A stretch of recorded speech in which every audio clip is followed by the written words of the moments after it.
যাদের বয়স 18 থেকে 22 তাদের জন্য আজকের ভিডিও। আজকে জাস্ট 7টি অভ্যাসের কথা বলবো। মাত্র 6 মাসের মধ্যে এই 7টি অভ্যাস গড়ে তুললে আপনি একজন ভালো মানুষ হিসেবে রূপান্তরিত হবেন ইনশাআল্লাহ। আপনার বয়স কি 18 থেকে 22 কিংবা তারও বেশি বা তারও কম, কিন্তু আপনি কি নিজেকে একজন অকর্মণ্য, একজন অমেধাবী, একজন বোঝা হিসাবে, সমাজের বোঝা হিসাবে নিজেকে মনে করেন? তো আজকে থেকে নিজেকে বোঝা ভাবা বাদ দিয়ে দিন। দেরি না করে late get start into the video. অনেকে আমাকে বলেছিলেন যে ভাই 18 থেকে 22 বছর বয়সের মানুষদের জন্য যে মোটিভেশনটা দিছিলেন সেটার পার্ট 2 বের করেন। বলতে পারেন এই ভিডিওটা পার্ট 2। সো 6 মাসে 7টি অভ্যাস গড়ে তোলার মাধ্যমে যদি আপনি নিজেকে পরিবর্তন করতে চান তাহলে এই ভিডিওটি আপনার জন্য। সো প্রথম যে পয়েন্ট সেটা হচ্ছে যে ভোরবেলা উঠুন। ভোরবেলা যখন আপনি উঠা শুরু করবেন তখন দেখবেন আপনার লাইফে একটা বারাকা চলে আসছে। আপনি ভোরবেলা উঠেন, সকালে ফজরের সালাতটা আদায় করেন, পারলে জামাতের সাথে আদায় করেন। দেখবেন আপনার দিনটা একটা নামাজের মাধ্যমে, একটি ভালো এবং একটি পিওরিটির মাধ্যমে শুরু হবে। আর আপনার দিনটা সুন্দরভাবে শুরু হলে আপনার জীবনটাও সুন্দরভাবে শুরু হতে বাধ্য ইনশাআল্লাহ। সো এই জিনিসটা মাথায় রেখে আপনি প্রত্যেকদিন সকালবেলা ঘুম থেকে উঠেন, দেখবেন আপনার জীবনটা অনেক ইজি হয়ে গিয়েছে। আপনি সারা রাত হলিউড, বলিউড, টলিউড দেখেন, ওয়েব সিরিজ দেখেন, গেম খেলেন, অ্যানিমে দেখেন, গার্লফ্রেন্ডের সাথে চ্যাট করেন, আপনি সারা রাত ঘুমাচ্ছেন না, সারা রাত জাগতেছেন আর একদম সকাল 11টা-12টার দিকে ঘুম থেকে উঠতেছেন। এখন আপনি ভাবেন যে আপনি যখন সকালবেলা ঘুম থেকে উঠতেন আপনি যে পরিমাণ কাজ করতে পারতেন, আপনি দিনের অর্ধেকটা সময় খেয়ে ফেলতেছেন। আপনার দিনটাই শুরু হচ্ছে সকাল 12টায়, আপনি দিনের অর্ধেকটা সময় খেয়ে ফেলতেছেন, তাহলে আপনার কাজ শুরু হতে তো দেরি হয়ে যাচ্ছে। আপনি খেয়াল করবেন সমাজে কুকুরের পরিমাণ বেশি, গরুর পরিমাণ কম। প্রত্যেক অলিতে গলিতে লাখ লাখ কোটি কোটি কুকুর, কিন্তু দেখবেন প্রত্যেক বছরে কুরবানি ঈদ উপলক্ষে কোটি কোটি লাখ লাখ গরু কিন্তু কুরবানি দেওয়া হয়। কুকুরকে কিন্তু কুরবানি দেওয়া হয় না, গরুকে কুরবানি দেওয়া হয়। তারপরেও সমাজে গরুর পরিমাণ বেশি, কুকুরের পরিমাণ কম। কেন বলেন তো? কারণ গরুর লাইফে বরকত আছে, কুকুরের লাইফে বরকত নেই। কুকুর সারা রাত নাইট ডিউটি করে, সারা রাত জাগে, সারাদিন ঘুমায়। আর গরু কি করে? সারা রাত ঘুমায় এবং সকালবেলা তার হাম্বা ডাক শুনে আমরা ঘুম থেকে জেগে উঠি, আমরা ফজরের সালাত আদায় করি। ঠিক সেইভাবে আপনি যদি সারা রাতকে ঘুমিয়ে কাটান, আল্লাহ তাআলা আপনাকে রাত যে জন্য সৃষ্টি করে দিয়েছেন যে বান্দা তোমরা রাতে ঘুমাও, সারাদিন কাজ করো, সকালবেলা ঘুম থেকে উঠে, ফজরের পর ঘুম থেকে উঠে, সুবহে সাদিকের সময় ঘুম থেকে উঠে তোমরা রিজিক অন্বেষণে বের হও। সেই বান্দা সবচেয়ে বেশি উত্তম, যেই বান্দা সকাল সকাল ঘুম থেকে উঠে রিজিক অন্বেষণে বের হয়, তার রিজিকে আল্লাহ তাআলা বারাকাহ দেন। তাই সকালবেলা ঘুম থেকে উঠুন, সারাদিন কাজ করুন, সারা রাত ঘুমান। জম্বি হবেন না, গরুর মতো হন, কুকুর হইয়েন না। দ্বিতীয় যে অভ্যাস সেটা হচ্ছে যে নেশা ছাড়তে হবে ভাই। সিগারেট বিড়ি খাওয়া ছেড়ে দেন, একটু ছেড়ে দেখেন না কি হয়।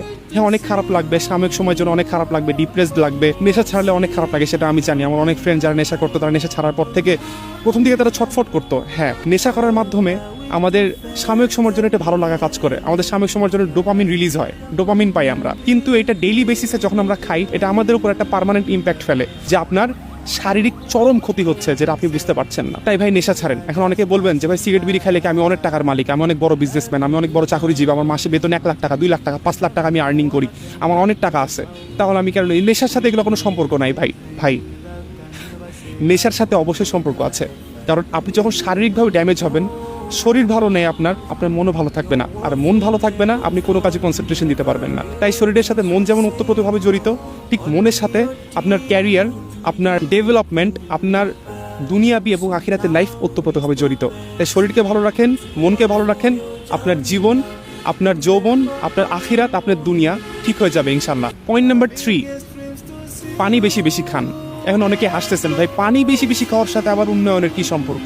আমি আমার পার্সোনালিটি উন্নয়ন করব, আমি ডেভেলপমেন্ট করব নিজের, আমি টাকা পয়সার মালিক হবো, এখানে আবার পানি খাওয়ার কি সম্পর্ক? ভাই অবশ্যই সম্পর্ক আছে। আপনি যখন পানি বেশি বেশি খাবেন তখন দেখবেন আপনার শরীরের মধ্যে লেজিনেস কাজ করতেছে না। আপনি খেয়াল করে দেখবেন আপনার যখন ঘুম পায় তখন আপনি যখন একটু পানি খাবেন, এক সিপ যখন আপনি নেবেন, তখন দেখবেন আপনার শরীরের মধ্যে একটা চাঙ্গা ভাব কাজ করতেছে। কারণ ঘুম পায় আমাদের ব্রেনে যখন অক্সিজেনের ঘাটতি পড়ে, আমাদের শরীরে যখন অক্সিজেনের ঘাটতি পড়ে, যখন ব্লাড সার্কুলেশন ঠিক মতো হয় না, তখন আমাদের মধ্যে ঘুম পায়, ঝিমঝিম ভাব হয়, আমাদের ক্লান্তিবোধ কাজ করে, আমরা কাজ করে উদ্যম পাই না, আমাদের মধ্যে লো মোটিভেশন কাজ করে। সো আপনি যখন পানি বেশি বেশি খাবেন তখন আপনার ব্রেনে এবং আপনার শরীরে অক্সিজেনের সার্কুলেশন এবং ব্লাড সার্কুলেশন ঠিকঠাক মতো থাকবে।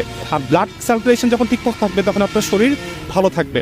আর শরীরের মধ্যে এবং ব্রেনের মধ্যে যখন অক্সিজেন ঠিক মতো প্রবাহিত হবে, তখন আমরা আমাদের শরীরকে ভালো রাখতে পারবো। তো শরীরের সাথে মন যেমন ওতপ্রোতভাবে জড়িত, আগের বারই বলছি, ঠিক সেইভাবে আমাদের শরীর এবং মনের উপর ডিপেন্ড করতেছে আমাদের সামনের উন্নয়ন। পয়েন্ট নাম্বার 4, হুইচ ইজ প্রত্যেক দিন কমপক্ষে যে কোনো বইয়ের 15 থেকে 20 পৃষ্ঠা করে পড়েন।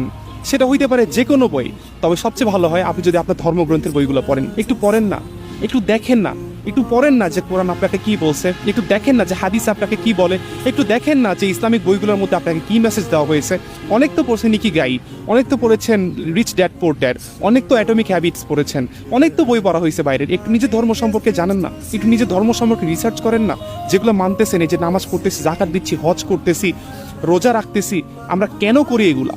আমরা কেন রিচুয়ালসগুলো মেনটেন করি? আমরা কেন বিয়ে করি? আমরা কেন নামাজ পড়ি? একটু দেখেন না, একটু রিসার্চ করেন না। তাই প্রত্যেকদিন কমপক্ষে যে কোনো বইয়ের 15 থেকে 20 পৃষ্ঠা করে পড়েন। আপনি এটা স্টাডির মধ্যে থাকবেন। আপনি কখনোই দেখবেন যে আগে যেরকম ভুল করতেন সেই ভুলগুলো আপনি করতেছেন না। আপনি বই পড়া শুরু করেন, আপনার বই পড়ার আগের লাইফ কম্পেয়ার টু পরের লাইফ একটু কম্পেয়ার করেন, আপনি একটা বিস্তর ফারাক দেখতে পাবেন। তাই সবচেয়ে ভালো হয় যদি আপনি ইসলামিক বইগুলো পড়েন, আপনার জন্য খুব উপকার হবে ইনশাল্লাহ। আপনার লাইফ আগের থেকে অনেক ডেভেলপড হবে ইনশাআল্লাহ। সো পরের ভিডিওতে ইনশাআল্লাহ আমি আপনাদেরকে জানাবো যে কোন 5টা বই বা কোন 10টা বই পড়লে আপনি নিজের লাইফে উন্নয়ন ঘটাতে পারবেন ইনশাআল্লাহ। সো বেশি বেশি বই পড়েন, বেশি বেশি জ্ঞানী হন। কারণ আপনি যখন একটা মানুষের মনের মতো হইতে চাবেন, আপনি যখন চাবেন যে আমি আমার সার্কেলে একটু জ্ঞানী হিসাবে নিজেকে পরিচয় দিতে চাই, আমি একটা ডেভেলপ মানুষ হইতে চাই, আমি অনেক জ্ঞানী হইতে চাই, আমি একজন উন্নততর মানুষ হইতে চাই, আপনি খেয়াল করবেন পৃথিবীর সবচেয়ে উন্নততর মানুষের মধ্যে সবচেয়ে বেশি যেটা পাওয়া যায় সেটা হচ্ছে জ্ঞান। The more you have information, the more you smart. আপনার কাছে যত বেশি ইনফরমেশন, আপনি তত বেশি স্মার্ট। আর ইনফরমেশন কই থেকে পাবেন? পডকাস্ট থেকে অবশ্যই পাইতে পারেন, ভিডিও থেকে অবশ্যই পাবেন, কিন্তু একটা 10 বছরের পডকাস্টে আপনি যেটা পাবেন না, একটা বইয়ের মধ্যে আপনি সেটা পাবেন। একটা 10 ঘন্টার পডকাস্টে, একটা 24 ঘন্টার পডকাস্টে আপনি যেটা পাবেন না, একটা বইতে আপনি সেই ইনফরমেশন পাবেন। সো রিড বুক ডেইলি, অ্যাটলিস্ট 15 থেকে 20 পৃষ্ঠা ইনশাআল্লাহ। পয়েন্ট নাম্বার 5, বেশি বেশি পরিশ্রমী হন, অলসতা বাদ দেন। আমাদের ইয়াং জেনারেশনের মধ্যে সবচেয়ে খারাপ যে দিক সেটা হচ্ছে আমরা অনেক অলস, আমরা কাজ করতে চাই না। আপনি খেয়াল করে দেখবেন আপনার বাপ চাচা কিংবা আপনার দাদাদের জামানায় তারা কিন্তু ফিল্ড ওয়ার্ক করতো, তারা দেখবেন জমিতে কাজ করতো। আব্বুর মুখে শুনে থাকবেন যে আমরা 5-6 কিলোমিটার হেঁটে স্কুলে যাইতাম, আমরা খালি পায়ে স্কুলে যাইতাম। আমাদের সময় বই ছিল না, আমরা অনেক পরিশ্রম করতাম, বৃষ্টিতে ভিজে রোদে ঘেমে আমরা স্কুলে যাইতাম। আমরা অনেক ফান করি যে হ্যাঁ আব্বা তোমরা তো এগুলো বলোই, কিন্তু তারা আসলে স্ট্রাগল করছে। আপনি এখনই তার সাথে পাঞ্জা লড়াই করেন, আপনার দাদার সাথে পাঞ্জা লড়াই করবেন, আপনি জীবনে পারবেন না, কারণ আপনারা ফিজিক্যাল ওয়ার্ক করেন না, তারা ফিজিক্যাল ওয়ার্ক করতো। একটু পরিশ্রমী হন না, একটু দেখেন না, একটু বাইরের দুনিয়াটাকে দেখেন না। আর কত ঘরে থাকবেন? আমরা না এখন টাকা পয়সা বিল্ড আপ করার ক্ষেত্রে খুব উৎসাহিত হই না। আমরা মনে করি যে ইসলাম মনে হয় আমাদেরকে গরিব হইতে বলে, ইসলাম মনে হয় আমাদেরকে সবচাইতে কম টাকায় কাজ করতে বলে, যে আমরা যত কম টাকা থাকবে তত বেশি আমরা ভালো, তত বেশি আমাদের অপচয় কম হবে। আপনি অপচয় করেন না, কিন্তু আল্লাহ তাআলা, রাসূলুল্লাহ সাল্লাল্লাহু আলাইহি ওয়াসাল্লাম, আপনার ধর্ম আপনাকে কখনো গরিব হইতে বলে না। আপনি রাসূল সাল্লাল্লাহু আলাইহি ওয়াসাল্লামের জীবনী পড়বেন, আপনি আবু বকর সিদ্দিক রাদিয়াল্লাহু তাআলা আনহুর জীবনী পড়েন, আপনি হযরত ওমর রাদিয়াল্লাহু তাআলা আনহুর জীবনী পড়েন, আপনি হযরত সুলাইমান আলাইহিস সালামের জীবনী পড়েন। রাসূলুল্লাহ সাল্লাল্লাহু আলাইহি ওয়াসাল্লাম সেই সাহাবীদেরকে সবচেয়ে বেশি পছন্দ করতেন যে সাহাবীরা একটু বিত্তশালী ছিলেন, কারণ তারা দান করতে পারতেন, তারা সাদাকা করতে পারতেন। রাসূলুল্লাহ সাল্লাল্লাহু আলাইহি ওয়াসাল্লাম আপনাকে কখনো গরিব থাকতে বলে নাই। একটু পরিশ্রম করেন না। আপনি এখন খেয়াল করে দেখবেন যে এখনকার ছেলেমেয়েরা অনেক বেশি টাকা পয়সা আর্ন করতে চায়, কিন্তু আমাদের মুসলিম জেনারেশনটা নাই টাকা পয়সা আর্ন করার ক্ষেত্রে একটু পিছিয়ে আছে, তার টেকনোলজির দিক থেকে পিছিয়ে আছে। তারা মনে করে যে আমাকে মনে ইসলাম গরিব হইতে বলছে। না, you have a wrong conception. তোমাকে ইসলাম কখনো গরিব হইতে পারো না। তুমি হালাল ভাবে যদি মাসে কোটি টাকা ইনকাম করতে পারো, it's a very good success to you. আর আমাদের সমাজ তো আমাকে বলেই দিছে, আমাদের তো মোটামুটি অলিখিত নিয়ম হয়ে গেছে যে আগে লেখাপড়া শেষ করতে হবে, পরে আমাদের জব করতে হবে।